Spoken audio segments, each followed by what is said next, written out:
Okay, everybody, welcome to the latest episode of All2ReelToo. I don't know what that was. Anyways, my name is Michael E. Cullen II, and with me, as always, is Matthew Quicksilver Maximoff. That's an interesting name. Yeah, it is. Is that Sokovian? It is, actually. Oh, okay, cool. I'm getting back to my Sokovian roots. Yes. Because I'm one half Sokovian. Oh, okay. Yeah. And the other half is human. Oh, wait, what? Yeah. Anyways, today on the show, we are covering a very special episode of a TV show that had an interesting guest appearance in it. And, you know, of course, we are talking about the episode of Family Ties where Tom Hanks was playing the alcoholic uncle. It's one of the best episodes. Yeah, wait, that's not what we're doing. So, we are talking about the 5th episode of WandaVision, the Disney Plus brilliant television series. Yes. This episode is titled On a Very Special Episode, ellipses. Or ... for those people that don't know what ellipses are. Anyways, and it was directed by Matt Shakman, like all the other episodes of this season. It was written by Peter Cameron and Mackenzie Dorr. And, so, this was a very, very interesting and good episode. Longer than the previous ones, actually, too, because they're basically telling two stories now. First off, before we get going, I asked online earlier today what people thought of the episode, and I got a few responses here from some of our listeners, or potential listeners. Kermit Merle Key had said, he says, "What is publicly known as Wanda is a key figure in the next Doctor Strange movie, Doctor Strange: The Multiverse of Madness, and that the next Spider-Man movie will feature characters from Sam Raimi's films." Okay, I'm going to kind of paraphrase what he's saying here, and he's basically saying, which most people think, that the fact that the surprise in this episode means that we're going to basically be creating the multiverse and bring in some new characters and stuff from other multiverses in the Marvel universes. Yep. My friend Amber Dawn said, Ralph has got to be Mephisto, meaning the unseen husband of Agnes. And then she's saying, is the recast possibly a Skrull? Who knows? Jeff Avery said, OMG, that was so awesome. I hope the ending is everything it pretends to be. And my father, Mike Cullen, said, I have not watched the last two, plan to watch them this weekend.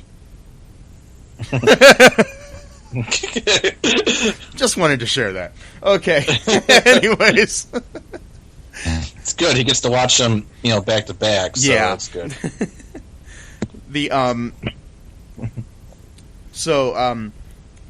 In this episode, what happens here, Matt?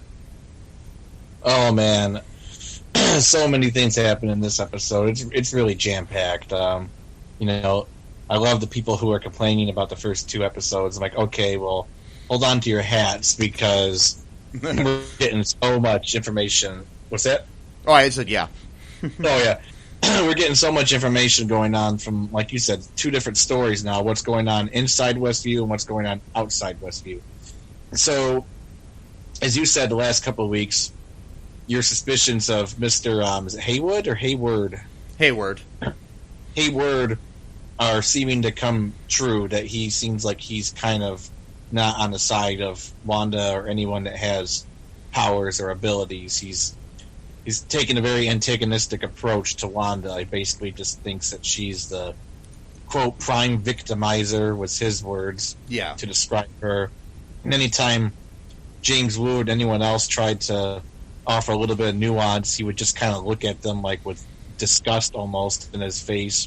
Like, oh, well, she became a terrorist, they worked for Hydra and stuff like that. And James Wood was like, well, that's kind of oversimplification of events, but sure.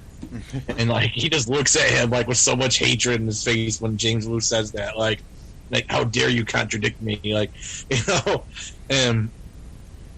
and so we got that kind of story developing now. We got the antagonistic, dude on the outside that pretty much just wants to kill anyone that's, got abilities or powers or whatever. And then on the inside, the Vision is becoming more and more like cognizant of what's going on. Each episode, he gets a little bit more understanding about who he is and what's going on in his world, and he gets more and more perplexed and frustrated, actually, because he doesn't remember his life before this. Like, he just remembers getting married, and that's it. He doesn't know anything about what's going on. So it kind of starts off, with them talking to Monica Rambeau about what happened. Then it goes into the 80s type of episode now, which lots of weird symbolism in that as well. So I'll try to make it concise here, but basically they're trying to get the twins to sleep, and they're crying, and Wanda asks Vision to go get their binkies, and then when he leaves, she's trying to use magic to put them to sleep, but it won't work. And there's a lot of interesting lines in this episode that are very symbolic about Wanda and what's going on. She says, "Why won't you do what I want?" That's interesting right there. Not why don't you listen to me? Why don't you do what I want? That's implies that she's controlling things. And some people have speculated that because they're her kids, they're not really under her control, like Vision and all the other people are in the town. Agnes has popped over a lot more times in this episode than she has in the previous 3. I mean, she's really taking on a very overseeing role, like in this episode. Like Vision has even pointed out a few times in the episode, it always seems that she pops in right at the exact correct moment with the right item that we need or whatever, at that precise moment. And I'll stop in a second, but there's this moment that was really, really strange where Agnes comes in, she's wearing her aerobics outfit and stuff like that, and she's like, "Oh, I heard that the twins are having trouble sleeping or whatever." And Vision's like, "How would you know that?" And then she's like, kind of pauses for a second. She's like, "My ears." And he's like, "Oh, okay," or whatever. And then she's talking to Wanda about, whether or not, she can have a go with the kids, try to get them to go to sleep. And things really aren't going to plan. And Agnes just kind of stops, and she's like, "Oh, do you want me to come in again?" And Vision's like, "What?" And he's like, "Do you want me to take it from the top?" And And then, like, for a second, see, that's the brilliance of the show, is that it never lets you know who's afraid of who. So, like, yeah, you can sort of see it from both perspectives, that Wanda, because the way Agnes says certain things, they sound more like statements than they do as questions. So when she says, like, you want me to take it from the top, that could be seen as her asking Wanda for permission to redo the thing, or it could almost be seen as a threat of, like, you're not playing along. Do you want me to take this from the top? Like, yeah, like we got to get this shit done, type of thing. Yeah. And then she says, "You want me to hold the children?" It wasn't a question; it was a statement. And then Wanda looks kind of afraid, and she's like, "Vision, why don't we let Agnes, hold it?" So it's almost, I don't know, like that was a really kind of suspenseful moment that really only lasted like a minute, like a second or whatever. But and then Vision's kind of like, he's like, "Can you come over here, Wanda?" And he starts talking to her. He's like, "Didn't you see what was that all about?" And she's like, "What?" And he's like, "You didn't just see what I saw right there? Like, Agnes acting really weird." And she's like, "Oh, it's no big deal." And just, anyway, yeah. It's just one weird thing about this episode. What do you think? Or what else happened? So like we have the opening credits, which are very Family Ties meets Growing Pains meets Full House inspired. Because this is a basically 1980s, early 90s kind of setting here. So it's just interesting. We get a Full House reference, which is cool because Elizabeth Olsen's sisters were on that show. Right.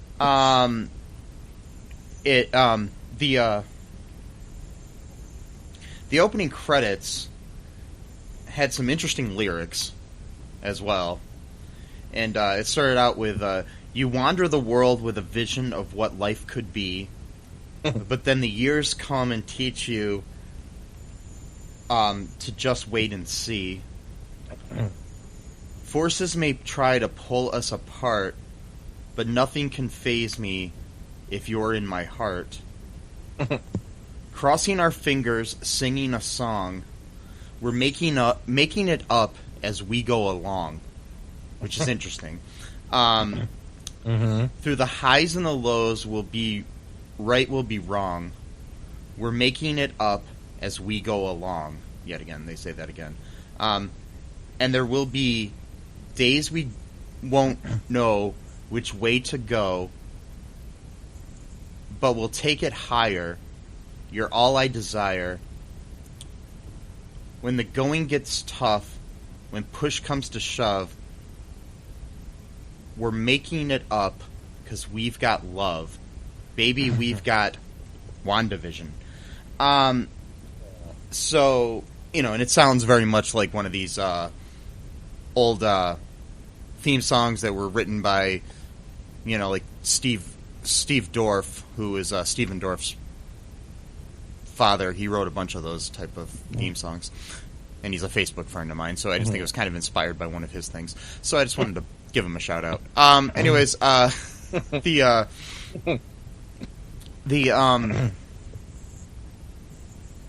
it's just interesting that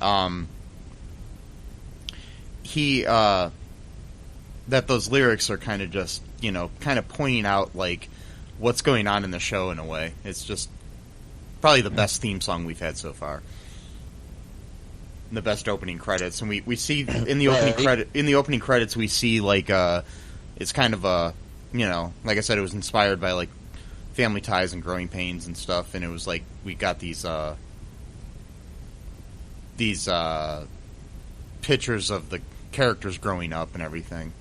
Yeah, but prior to that though, the kids did age. Oh, yeah, there's lots of stuff. Also, too, in the credits, right? Did you notice that there was like a paintbrush coloring Vision first? Mm-hmm. And it was like the paintbrush was being like controlled by Wanda's telekinetic powers. Yes. And I noticed that it colored him first, which is interesting. Yeah. Like that's the first person she brought back to life or whatever. Yeah, I noticed that. That was interesting. Also, too, it's so interesting, isn't it? Like all the symbolic cool stuff. But also, too, I forgot to mention earlier when I was saying what happened at the beginning. So Wanda actually broke in to the facility that was holding Vision's body. Yeah. And not to be gross, but they actually took his body apart to, like, experiment on it, I guess. Like, there's literally pieces of him. Yeah. So we were joking earlier before about like her reanimating his corpse, but it's worse than that. She had to, like, put him back together. Yeah. Like, you know, she's which is like gotta be super super traumatizing. I mean, on just so many levels of hopefully. But you've never had that happen in any relationship. I was saying you've never had that happen in any relationships you've been in where you've had to put together the corpse of your former lover or anything. Oh. Nope. Okay, just making sure. I can fortunately say that I have not had to do that. I can say that I'm very fortunate. And, but which is interesting, right? So Dr. or Mr. Hayward or whatever he is, that piece of shit dude. Director. He's kind of ramping up. Yes, director. He's kind of ramping up to be one of the show's villains, I think. Or they could do another twist where he actually is a good guy. He's just angry and he's getting too mean or whatever, you know, type of thing. Sometimes movies and shows do that thing too, where the person just angry and they want to make people safe, so they're taking, you know, too strong of measures, whatever type of thing. Who knows? We'll see. Who knows? He could be Mephisto even. Who knows? We don't know. We still have, 3 more episodes? I don't know. Anything could happen. He could be a white bunny rabbit. He could. I mean, hell. Well, hey, she could be Scratch because Agnes had a pet rabbit named Mr. Scratchy or something like that. Oh, okay. In the second episode, I think. And get this, Scratch, I forgot which language it was, but that actually was the word for the devil in one of the language. I don't know if it was Old English or something. Huh. So that's another interesting thing about the devil and Mephisto and all that kind of shit. Anyway, so it turned out that she actually broke in, and this has only been going on for 9 days. But this has not been going on for a long time, by the way. So timeline was 9 days ago in the show, and this was only a couple weeks after the return. The blip or whatever you want to call it of the people. So yeah. So trying to put that in perspective, like after Endgame, everything that happens in Endgame, literally 2 weeks later, this happens to Wanda. Yeah. It's like Jesus. And also too, you got to put that in perspective that when she was gone for 5 years, she didn't know she was gone for 5 years. So from her perspective, all of this stuff has happened within 2 weeks. Killing Vision and then having Thanos reverse time, and then killing all over again, and then her being brought back. All of this in her mind is happened in 2 weeks. Yeah. So she's extremely traumatized, extremely mentally ill. She's fraying. Her mind is completely fraying. Anyway, so she takes back his corpse and obviously puts it back together somehow and brings his consciousness back to life, but with the price that he doesn't remember who he is outside of Westview. That's his whole history is there. And then, so I just want to bring that up because she did actually break in to a thing. But the interesting part though about that's what I forgot to say is that Director Hayward goes, that she broke in here. This is and James Wu goes, well, that's against the Sokovia Accords. Vision had it in his living will that he did not want to be brought back from the dead. He didn't want to be anyone's weapon. And they're like, yeah, that's right. It's like, well, wait a minute though. They were already experimenting on his body as she stole it, and then no one seemed to think that was weird. Like, well, the sword itself is experimenting on Vision. Wouldn't that also go against exactly? See, that's what I'm saying. It's like they're trying to make you think maybe sword are bad. Who knows? You know what I mean? It's hard to say. Or at least under Hayward they are. Which I saw something online too about Hayward. The letters in the name Hayward, if you take a couple out, You can take the letters out of it and rearrange it to spell Hydra. Whoa. Oh, wow. So that just could be a randomness, but I'm just saying. Could be, but a lot of the stuff is, yeah. Oh, also, too, just really quick before you jump in. So, yeah. Remember, they do, like, the recap, of what happens in the last episode and stuff like that? Yeah. Okay, so they changed something this time. They did the scene again where Vision walks in from episode 3 when he has that really awkward conversation with Herb and Agnes outside. Yeah. And he walks in, and he goes, Where's Geraldine? And she goes, oh, she left, honey. She had to rush home. But this time, it said she didn't belong here. So that was interesting. Oh, wow. Yeah, so I don't know. Usually TV shows will do a recap, and they'll use, like, a different cut, but they usually are saying the same line. They'll just say it a little differently. Well, she said a completely different line. She said, oh, she left. She didn't belong here.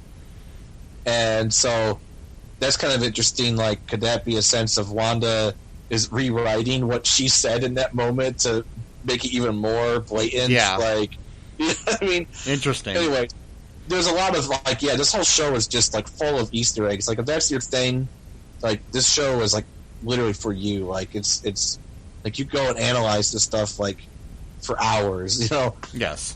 It is my thing because I'm the Easter Bunny. Okay, cool. Yep. Oh, shit, I shouldn't tell you that. Oh, okay. Well, oh well. No, So, yeah. Just let you know, the weekend of Easter, I might not be able to record a podcast because I got a lot of candy to give the kids and stuff. To do, yeah. Yeah, a lot of work to do. Right. Grow out my big floppy ears and... Wait, what? So anyways, after the, so before the credits or whatever, like I said, the boys grow up to 5 years old. This is after Agnes was trying to help get them to sleep, and she had sprayed lavender on them.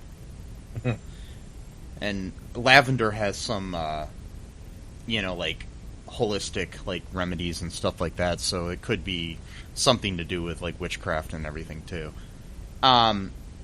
Possibly. Because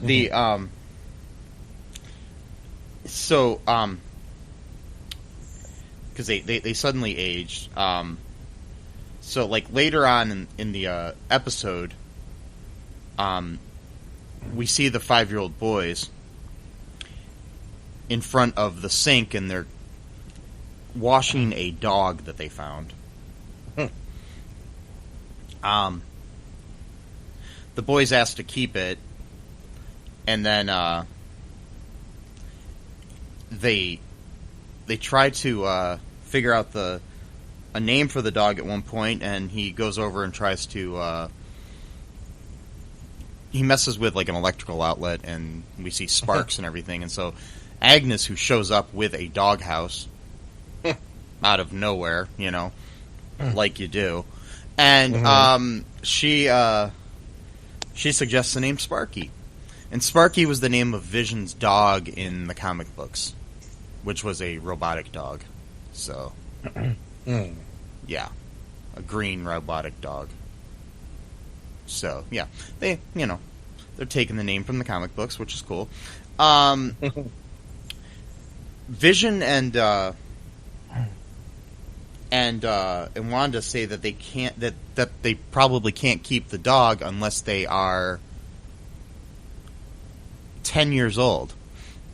And so the boys age themselves, or at least one of them ages them. And it's not Wanda doing it, it's the boys aging themselves. So they are sentient beings who know what they're doing, They're separate from being controlled by Wanda or anybody else. So, which is interesting. So that means that they are real. They're not just some random Westview kids or something, Right, yeah. So they really are Wanda's kids. in that scene, though, Wanda almost revealed her abilities to Agnes, which concerned Vision. So Vision is getting very concerned throughout this whole episode because he's noticing things going on.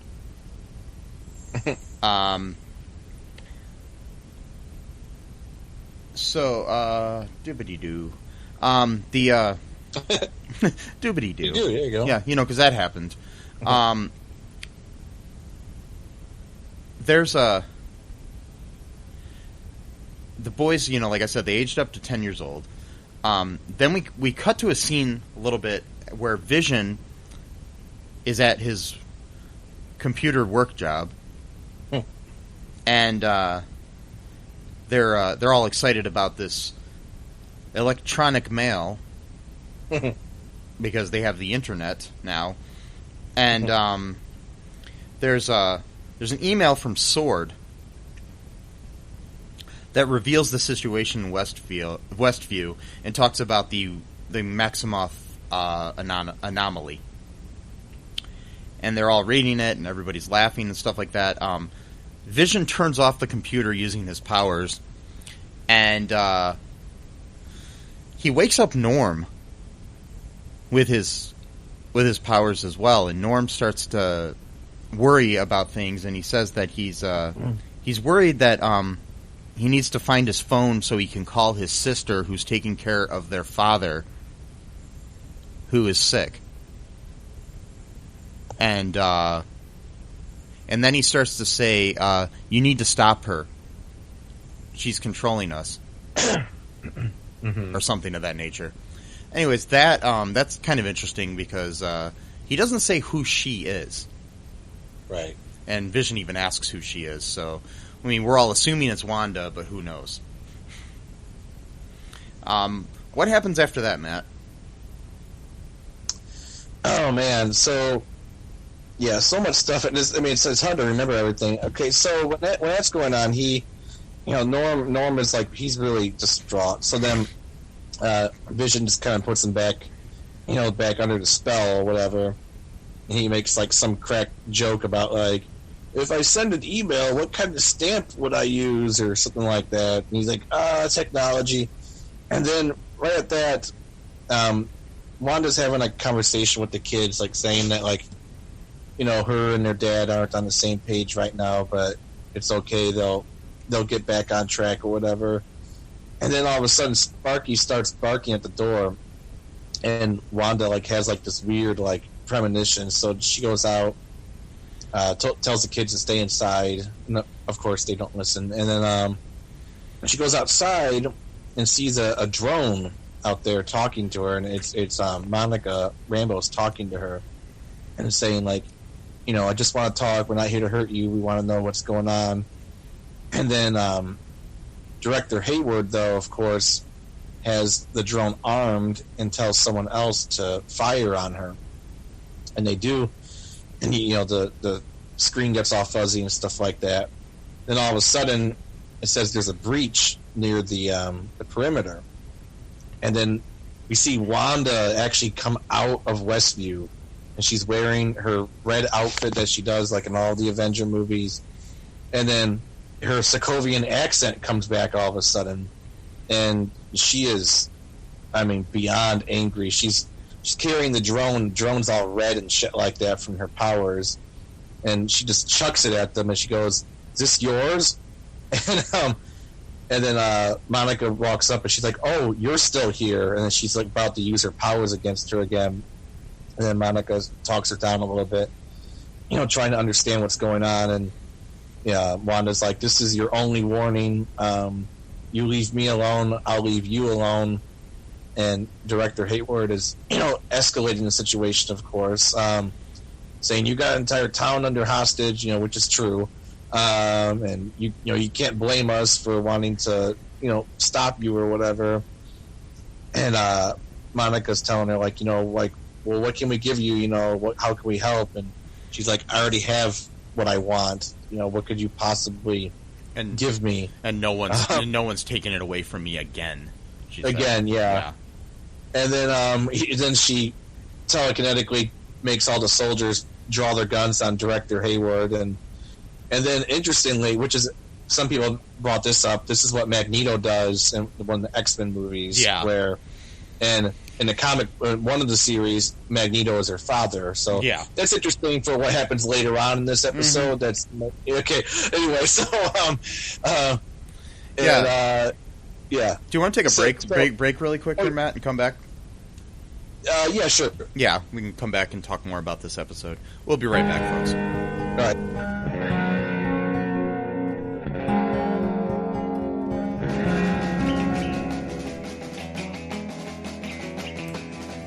What is Gen X? What is the silent generation? What do generations have in common? Hi, I'm Trish the Dish from the Gen X Voice podcast, and I invite you to listen to conversations I have with folks from different generations, backgrounds, beliefs, and experiences in an attempt to see what connects rather than divides us. Even though Gen X has been called slackers, Karens, or not mentioned at all in some cases, we are the bridge generation, so I feel compelled to do my part to destroy ageism by bringing all these voices together. And, as a bonus, each guest gets to answer some 80s questions at the end of each show. So download and listen to Gen X Voice today on Apple, Spotify, Amazon, or wherever you listen to podcasts. And let's see how much we have in common after all.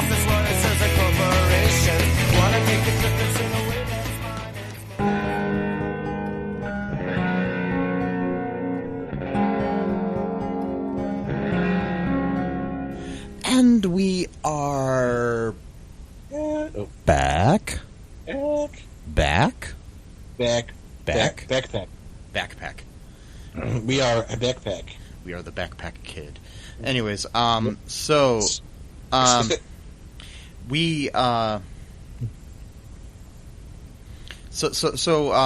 interesting things that happened in this episode too that we didn't bring up were in the credits. You noticed some things here, Matt. What did you notice in those? Okay, well, like, for one thing, they actually show Vision growing up, like, having a childhood, which he didn't, in reality. They show, like, pictures of him, like, in, like, classroom with, like, a ruler, him as a baby, but also, too, they're showing family photos where they're all, like, dressed up in Halloween costumes or, like, a Thanksgiving costume, and it seems like progressively Vision looks more and more unhappy during these pictures, and the most unhappy he looks is when he's dressed up as a white rabbit, which is interesting in a lot of ways, actually. Because White Rabbit is kind of like a Matrix reference, even, and like which has nothing to do with this, but it's like an Alice in Wonderland sort of thing too, like the White Rabbit in that, and and there's also the idea of renewal and rebirth when it comes to rabbits, like because the whole birth thing where they used to, to test if somebody was pregnant, they would actually test it on a rabbit, and if the rabbit died, that means that you were pregnant. Wow. Yep. Yep. So that's why, like in Walk This Way by Aerosmith and also by Run DMC, there is that song, there's that moment where it's like they talk about the rabbit done died. Yep, that's what it's a reference to, man. So that's the Run DMC. Also, too, when Wanda goes back into the perimeter, right? She makes it all red this time, which is interesting. Oh yeah, like when she goes in there, she's like basically like securing the anomaly, which Darcy refers to as the hex because of its hexagonal shape. Right. Yeah. Hexagonal. I don't know which it would be, but anyways, yeah, I always said hexagonal, but that's not how. Yeah, and she said hexagonal. I don't know if she's saying it right or if we're saying it right or if, right. Joe Schmo's saying it right. I don't know who, but but she's referring to it as the hex. Darcy is, which is interesting. Also, some other things too from outside of Westview, because there's so much happening in this episode, guys. I mean, it's just crazy. There's a point where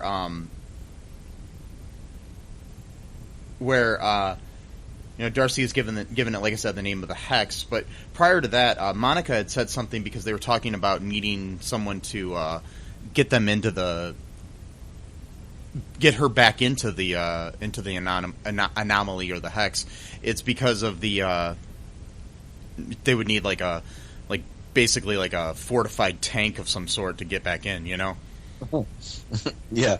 And Monica says, I know an aerospace engineer who could be up for this challenge. Mm-hmm. Is it possible that she's talking about Reed Richards or one of the Fantastic Four? Or possibly Doctor Doom? Or I hope. Yeah, I'm thinking it might be one of those, but I mean, who knows who it is? And then at one point they were talking about how people had gotten their powers, and they talked about it's brought up that Captain Marvel had gotten her powers from one of the stones as well. And when Captain Marvel was brought up, Monica didn't really care for that. Oh yeah. There was a lot of tension there. Yeah, so it's it's very interesting. Like, was there a falling out between her and Carol? What happened? You know, or has she not seen Carol since the '80s, or I mean the '90s or whatever? Sorry, not the '80s, but the '90s when the Captain Marvel movie took place. Right. Maybe she feels betrayed because she hadn't seen her since she was like a kid or something like that. Yeah, because I saw that too. Because she goes, Wanda was, almost took out Thanos by herself without that blitz that happened, and said, no one else came close. And then James Wu was like, well, I could argue that Captain Marvel came close, and then she just had like this look on her face, like, Yeah, because I think when and back to the thing when Wanda comes out of the hex, I think she's created a when it turned red, I think she's now made the barrier completely impregnable, so like nobody can get in at all. So that's my guess. Like, it's totally blocked off from the outside world, and I don't think they can send in drones anymore or anything. Let alone people. Right, yeah. But why would she not do that in the first place, though? That's interesting. I know, that's interesting too. Who knows? Or maybe she didn't. Maybe she didn't think people would do anything, and then they did, and then True. Yeah, maybe she didn't think, or maybe not. Maybe her powers are getting stronger as well. So yeah, each day her powers do seem to get stronger. So maybe. Also, too, when you mentioned about Agnes earlier, how Wanda just created a dog collar right in front of her. She doesn't care anymore.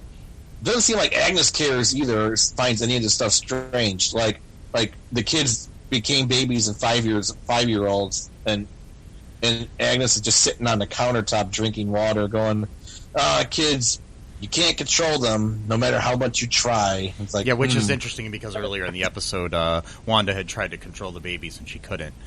Right. And I mean, I think Agnes has got to be in on this because we still don't know who she is, and I mean, we kind of are guessing that she's Agatha Harkness, but it's hard to say.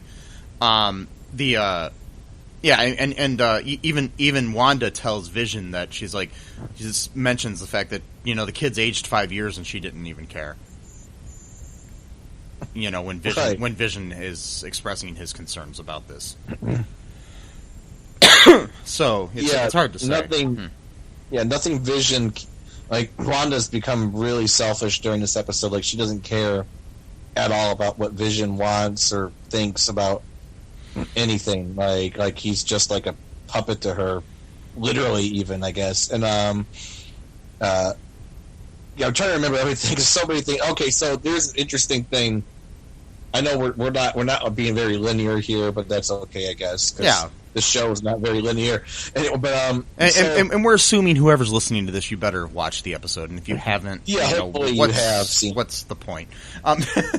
Exactly. So there's this part, only people who are like Mike and I's age or older would really get this reference without actually doing the research on it, of course. But so at one point when they let him keep the dog Sparky, and Billy or Tommy, I'm not sure which one, is like teach the dog how to do tricks and stuff like that. And then he says, "Sit, Sparky, sit. Good dog."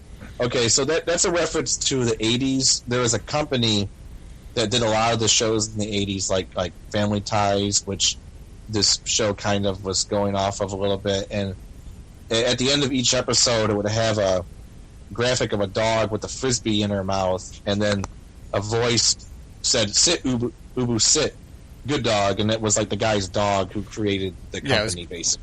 Gary David Goldberg, the creator of Family Ties and Spin City, among other things. Yeah. Or the co-creator of Spin City with Bill Lawrence, the creator of Scrubs. Oh, wow. But yeah, anyways, well... Right. The thing is, too, the reason why this is significant is that so many shows had this... What's that?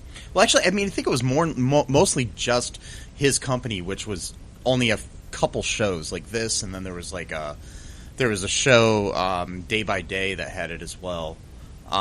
Which had a pre-Seinfeld Julia Louis-Dreyfus in it, and Courtney Thorne-Smith in it as well. Oh, wow. Yeah. So and a baby Thora Birch. So yeah. So, oh, wow. Yeah. Which was That's a cool. really good show. Anyways, so, but yeah, I mean, he didn't do a whole lot of shows, but he did do significant ones so everybody remembers the Sit Ubu Sit. Right. Yeah. I mean, I still do as a kid. Just that, I don't know what it was. Just something about it was just very, grabbed your attention. So that's what they did with that. That was kind of a nice little nod to that. And speaking of Sparky, though, unfortunately, Sparky dies. I think Agnes killed him, to be honest. But she says that he ate her azalea leaves, or what was it? Azalea. Yeah, azalea leaves, which are poisonous to dogs. Yeah, if dogs have too much of those, they can die easily.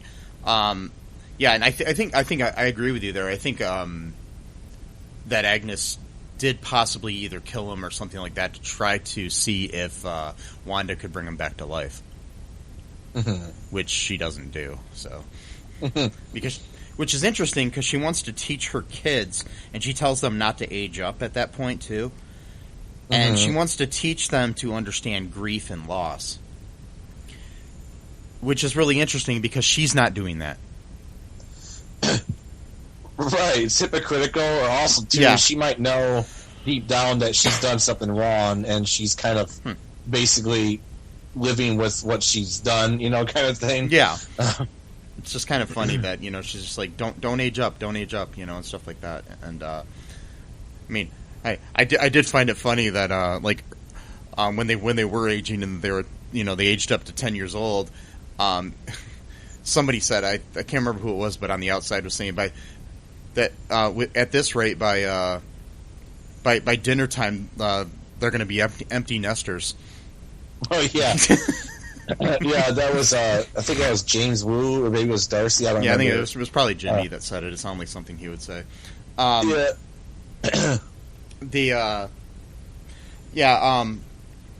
We do have at one point another commercial.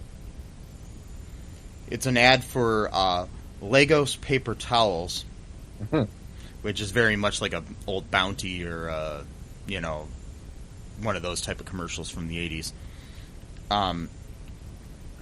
Red juice is flowing on the cabinet, which is very blood-like. The catchphrase in the ad is, "For when you make a mess you didn't mean to."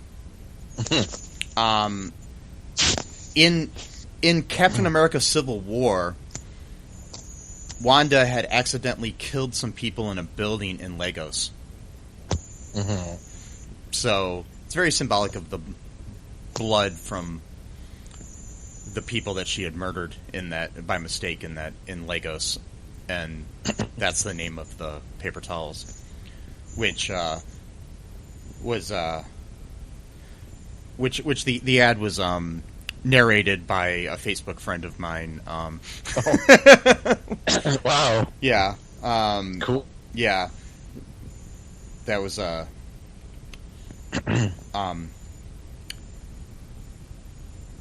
what's her name? Yeah, it was voiced over by Greg Griffin, Greg DeLise Griffin. She is a Facebook friend of mine who is primarily, I mean, she's known for a lot of voiceover work, but she's the current voice of Daphne in the Scooby-Doo animated projects. Whoa. So, yeah. Hopefully plan to, I've talked to her already, and hopefully we'll have her on a future episode to talk about her career, so that'll be cool. Yeah. Anyways, she's also a musician, so check out her music. I'm just going to plug her. Anyways, So what else was happening? Anyways, like I was saying, with that ad, you know, it's very much talking about each one of these ads talks about something within her life. Yeah, and somebody else pointed out that each one could be symbolic of a different stone in the of the Infinity Stones too, based on colors and things of that nature that we see in each one. So, you know. Do a little bit more research on that. Maybe we'll talk about that in future episodes if we do find out. Because it could be a possibility that maybe somehow she's using her powers to recreate the Infinity Stones. Oh, yeah. Wow. Yeah. Very interesting. Also, too, same actress from the Hydra soap commercial. And the same actor. And, yeah, and people are saying that could have been her parents, actually. They're in all the ads. Both of them are in all of the 4 ads that we've seen so far. And it's the same kids from the previous one. Oh, okay. Too, which are... It's interesting, too. I don't understand why it's interesting to me, but it's interesting because this is taking place in the 80s, and then prior to this, like the 70s and stuff like that, but they're interracial kids. Yeah. Like, are they adopted, or what? I've noticed that. That's... Not that in particular, I didn't notice that, but I've noticed that. I'm not sure how, this is kind of a weird tangent, but I'm not sure how I feel about, it seems like a lot of shows now, when they are period pieces, they're like putting in like modern sensibilities into those shows, and they even like make jokes like about those shows, like was that comment kind of racist or whatever? And it's like, but they wouldn't have said that in that era. Anyway, yeah, but I think but that kind of like adds on to the fact that this isn't real TV. This is what Wanda's creating, and it just makes me wonder if those kids have some kind of significance. I know one of the actors who plays the kids is actually Jimmy Kimmel's nephew. So that's just, okay. Yeah, but I mean, it very well could. I mean, that could also be Wanda. This is her reality, so she's gonna, basically have like, racial tolerance as part of her, reality. Yeah. You know what I mean, why not? You could control everything else, so why not eliminate racism while you're at it? Yeah, and I mean, it, and it brings me to a new theory that I think Jimmy Kimmel is Mephisto. So, wait. Whoa! For a second, I thought you were being serious. Like, is he going to be in the show? I mean, his nephew's in the show, so why not? It's Jimmy Kimmel himself, not playing a character. The actor Jimmy Kimmel is Mephisto. And then that'll just validate all the idiot conservative QAnon people who hate him, who say stuff like, "Oh, he's trying to destroy the world with his jokes on TV." Wait. Yep. Remember when late night TV was funny? It's like you never watched late night TV. Like you weren't watching Jay Leno or David Letterman or Johnny Carson, because if you actually listen, if you watch old episodes of Johnny Carson, he's just as political in his jokes as Jimmy Kimmel and Seth Meyers and other people are today. It's like, wake the fuck up, people. None of these people are not non-political. Even Dick Cavett, is that his name? Dick Cavett. I mean, he was probably the least of them all political, but even he would interview Muhammad Ali a bunch of times and stuff that. He was actually, I mean, his show was more like a straight talk show more than a comedy show. Oh, okay. So he would have, he would interview everybody from, politicians to sports figures to everything. Yeah, but but remember when SNL was funny? No, anyways, it wasn't all about Donald Trump and stuff like that. And boo-ba-doo-ba-doo. Anyways, the good old days. Yep. Yeah. Back when they were talking about other political figures, because that's who existed then, and you weren't brainwashed by. Anyways, so I'm off on a tangent here. So let's come back, Mike. Okay. Anyways, yeah, reel it in, reel it in, Mike. Reel it in.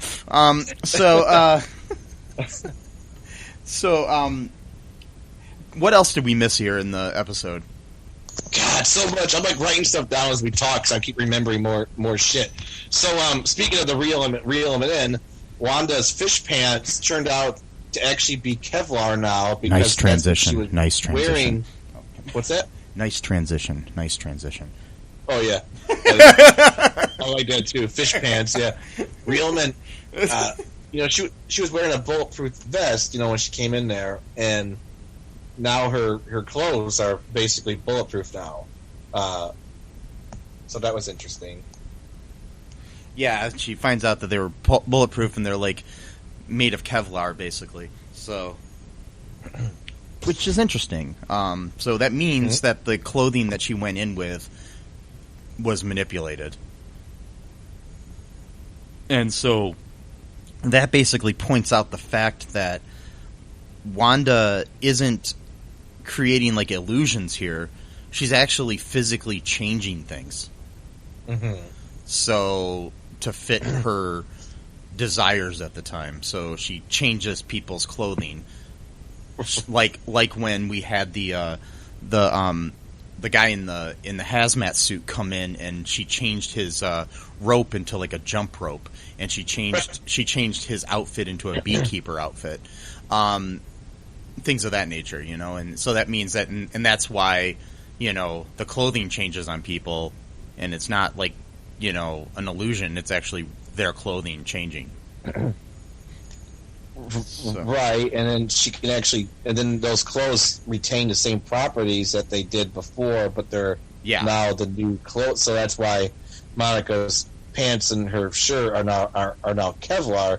So Wanda she could change them, but they still retain the original at least for now. I mean, her powers are growing every day, so who knows what she can do. But right now, like I said earlier, it seems like she's learning as she's going along, which kind of goes again with the theme song again, making it up as you go. So, like, she's getting stronger each day, and she's learning how to be more specific, exact, and how she does. Yeah.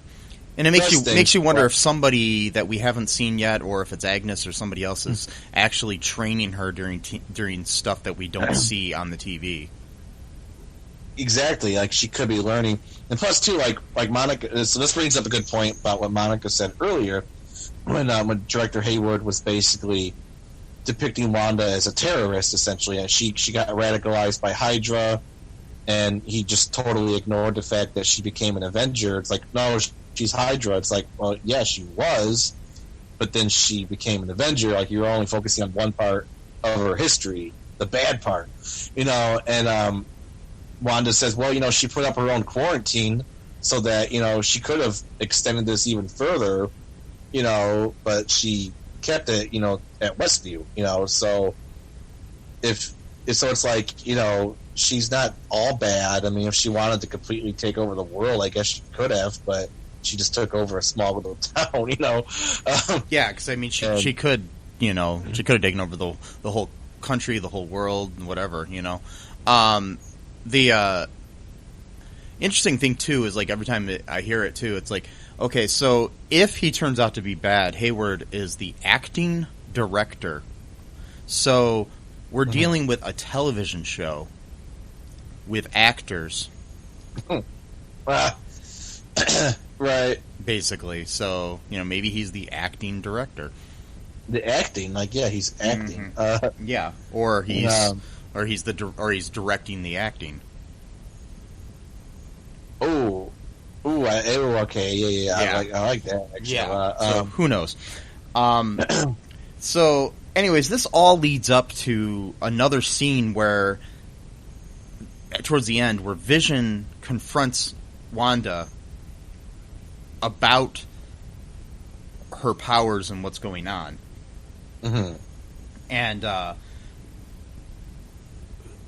he points out to her like they start arguing in the kitchen, and she tries to end the argument by running the credits in front of them. Right. Which I wish I could do sometimes in the real world. I just loved. I mean, like when I saw that, like, I mean, it was funny, but at the same time, like, I saw that for what it was, like, just complete dismissal of what he's saying. Like, I'm just rolling the credits on you, like, yeah, you know, like he's like, no, it's like a talk to the hand sort of thing. Yeah, talk to the credits. But he's not listening, and then he goes from the kitchen and into the living room, and he turns from human form into vision form, and they start having this big argument. They're about to, like, almost attack each other. They both fly up into the air, and but he starts questioning things, and he says, "I can't remember my life before Westview. I can't remember who I am." And then he also questions things like, why are there no children in Westview? There's no other children in Westview besides Tommy and Billy. So that's interesting, because they had a whole thing in the previous episode where it was for the children. And, yeah, so it was obviously for these children, not any other children.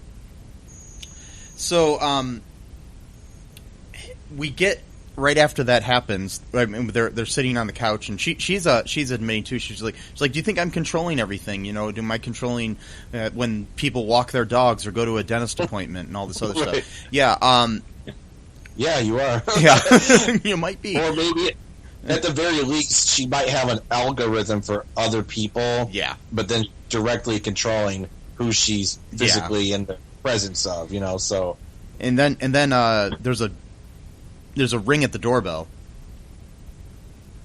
and she said that she didn't do that, and they go to answer the door, and at the door is Pietro, but it's not the MCU Pietro.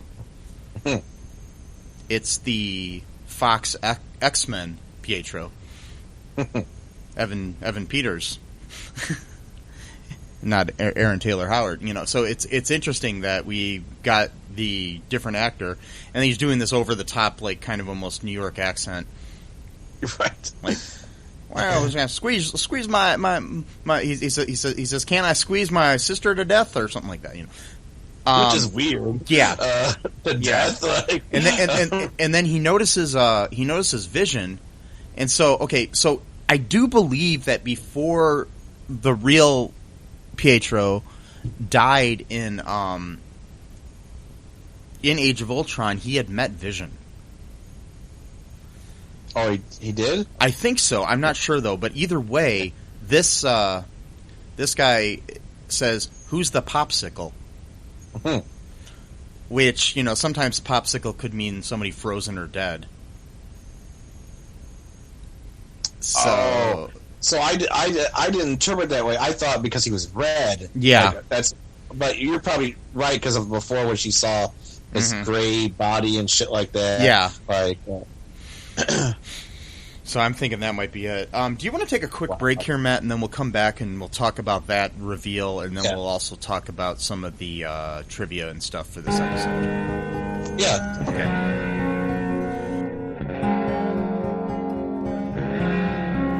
It's the ninja from the Ask the Angry Ninja Show saying, come listen to the show. We got the ninja wife to give you your movie reviews. We got the conscript to give you the ninja news. And we got the battle to talk about your sports.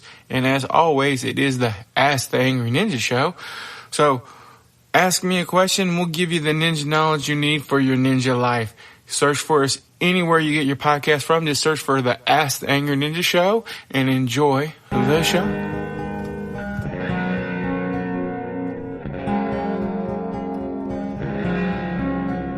And we are back. Okay, so so we got that big reveal there. Like people said in the that I mentioned at the beginning of the show are saying, I think this could be implying it could be implying some interesting things, such as a multiverse, or possibly, I don't know what else it could be doing. I mean, there's a possibility that he's not even there. A lot of people, because when he comes in and they find out that it is, Darcy does point out. She says she recast Pietro, so that was interesting. I do think it could be a multiverse. It could be possibly that he's just Evan Peters and he got brought into Westview and he's playing her brother. Right, exactly. He could just be an actor that we know in the real world, and right. It could be that, yeah, just totally messing with us. Yeah, or he could be. He's not even Pietro or Peter or somebody or Quicksilver from another universe. He could just be. Possibly he's Mephisto. Possibly he's the Grim Reaper. He could be anybody. He could be. Yeah, it could just be like someone. Because at first she knows it's not really her brother. Like she. Yeah, she has that reaction, like you look different, sort of thing. So it could have been like I was thinking before. This could have been her attempt to bring her brother back to life, and then maybe for a split second she was thinking of the word Quicksilver, and then so then it brought in another Quicksilver. Usually, I don't know if that's because usually, like. She knows Pietro as her brother, not as Quicksilver. So because they've never been given nicknames in any of these. Right. So I would imagine she wouldn't be thinking of his superhero alter ego. She would be thinking of his actual person. So that I kind of crossed that theory off. I'm like, that doesn't make a whole lot of sense. So you could either just be the actor playing him just to kind of mess with the audience a little bit, or the multiverse. But then again, if it is a multiverse, then it's going to have weird implications, because that's basically then implying that the X-Men don't live on the same Earth as the Avengers do. So that's kind of. But that could be how we bring them into this universe too. Maybe there's True. maybe they combine all the universes like they did on the Arrowverse, right? Or something of that nature. Yeah, or very true, yeah. or some people pop over and stay.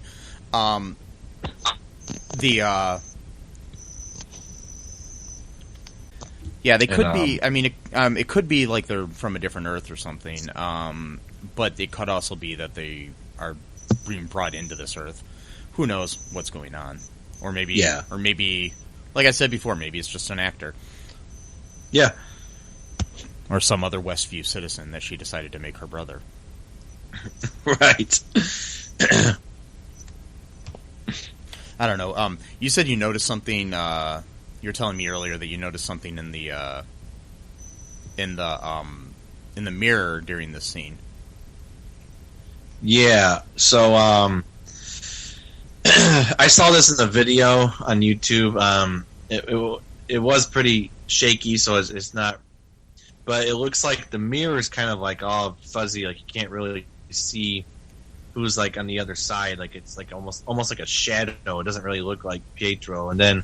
It does look like there's like some gray looking thing, kind of like an arm, but it could just be like a shadow, because like the person did kind of like an artistic rendering to make it look like an arm. So yeah, but it did look like something was like either pulling that Pietro in or guiding him in or something. So if that is the case, then that could definitely be something like, oh, maybe this is Mephisto or someone pretending to look like someone else, to get inside the house, because maybe Vision's asking too many questions, type of thing. Like, yeah, because Agnes, if it is Mephisto, it would be, because I think if they are going the Agnes and Agatha and Ralph Mephisto route, Agatha is definitely the quote good cop of the. I mean, she's not good, but in the exchange, she is kind of like the good cop, and Mephisto is the bad cop. So. Yeah.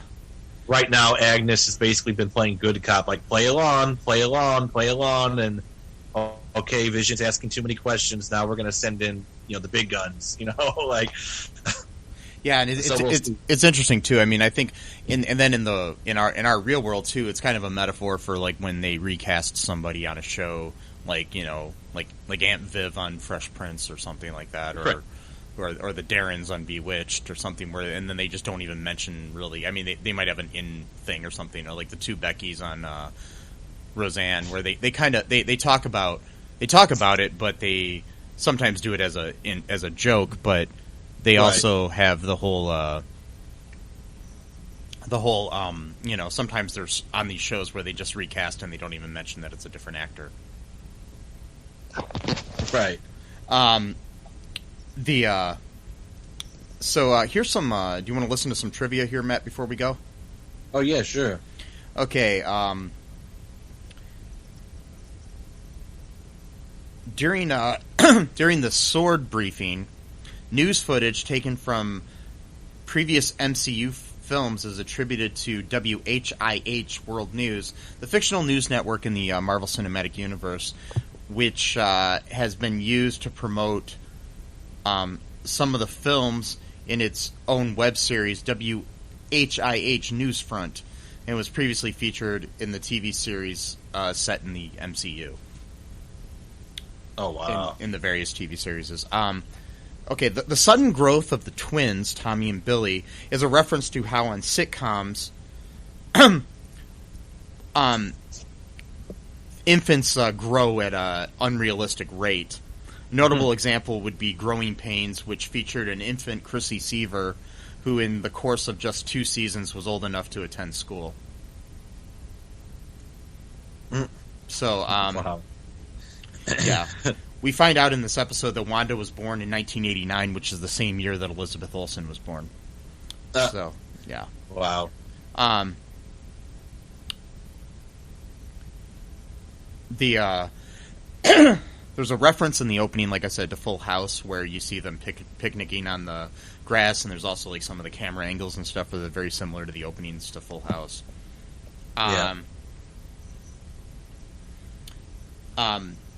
Right at the beginning, Vision had joked about reading one of the twins, Charles Darwin's Descent of Man.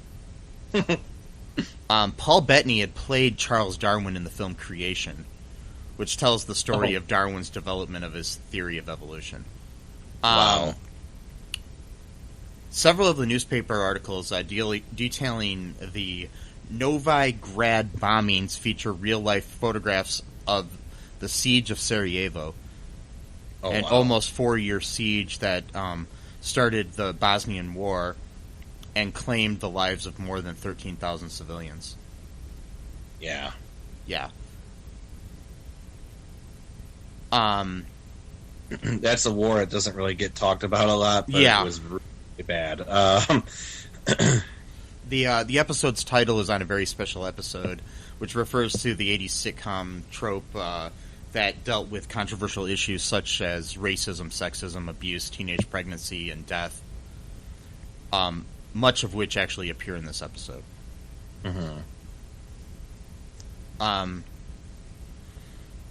Evan Peters appearing as Pietro is an homage to him playing Quicksilver in the 20th Century Fox X-Men film series. Both X-Men studios had an agreement at the time that to use both Peter and Wanda if they wanted to, since both were X-Men and Avengers, but the condition that they could not make references to the other studio's properties.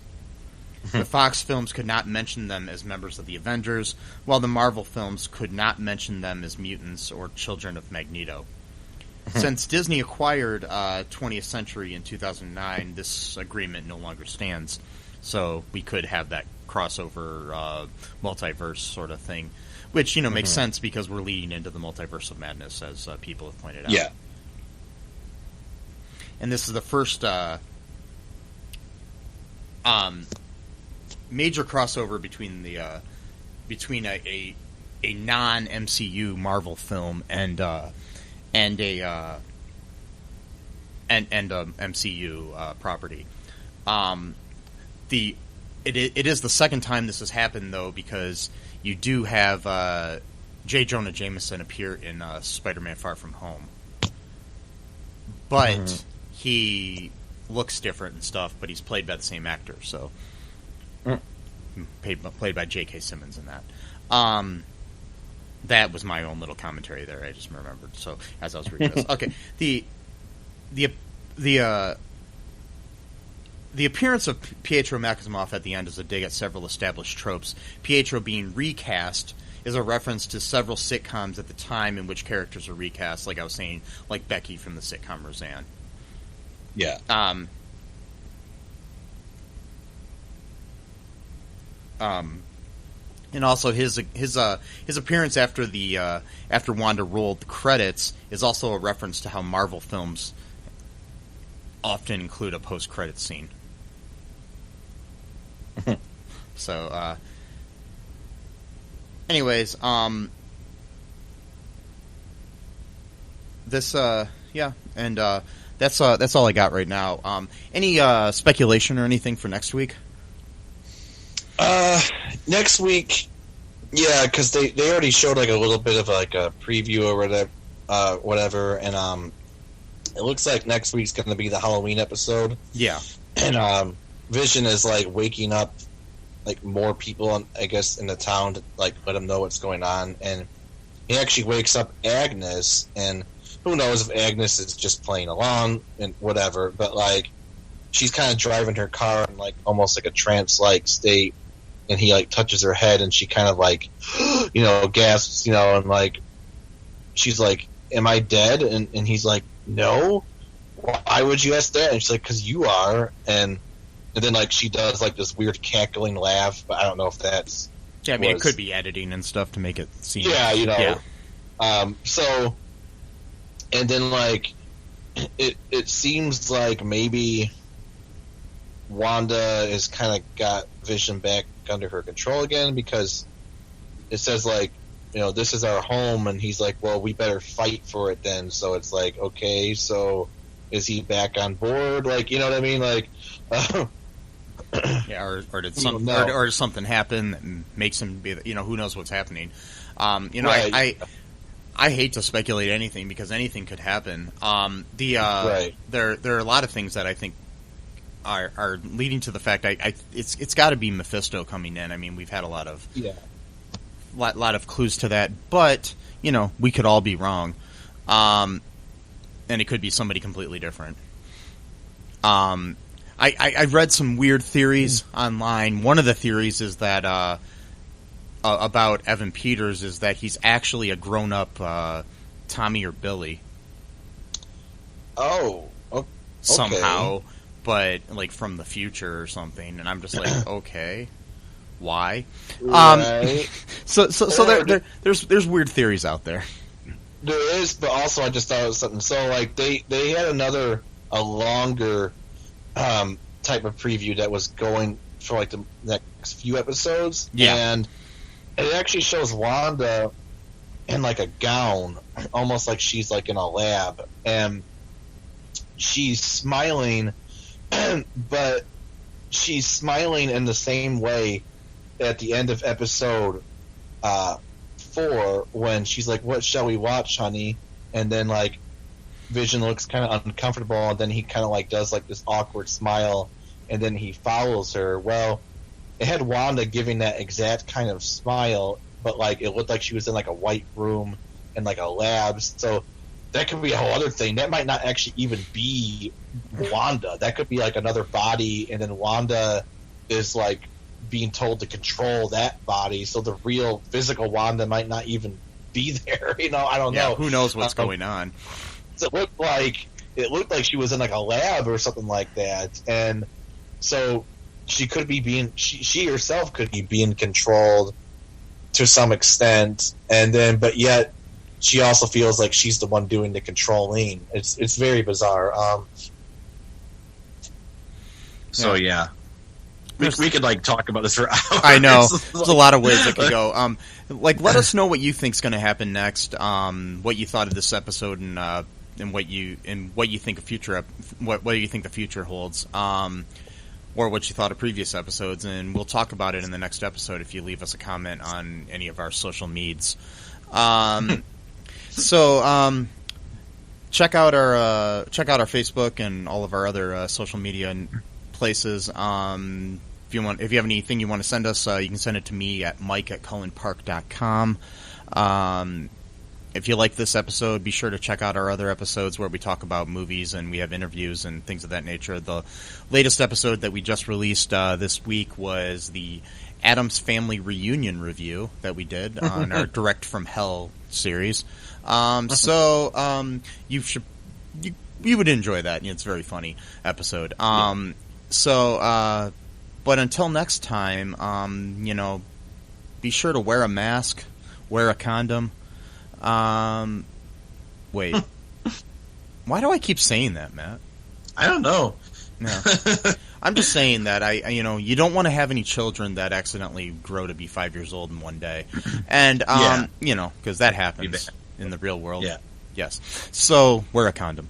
And, wear a mask. And, until next time, bye-bye. Thanks for listening to All2ReelToo podcast, a Cullen Park production. Produced and edited by Michael E. Cullen II. Music by Matthew Hawes. Subscribe and share the show. Visit us at cullenpark.com.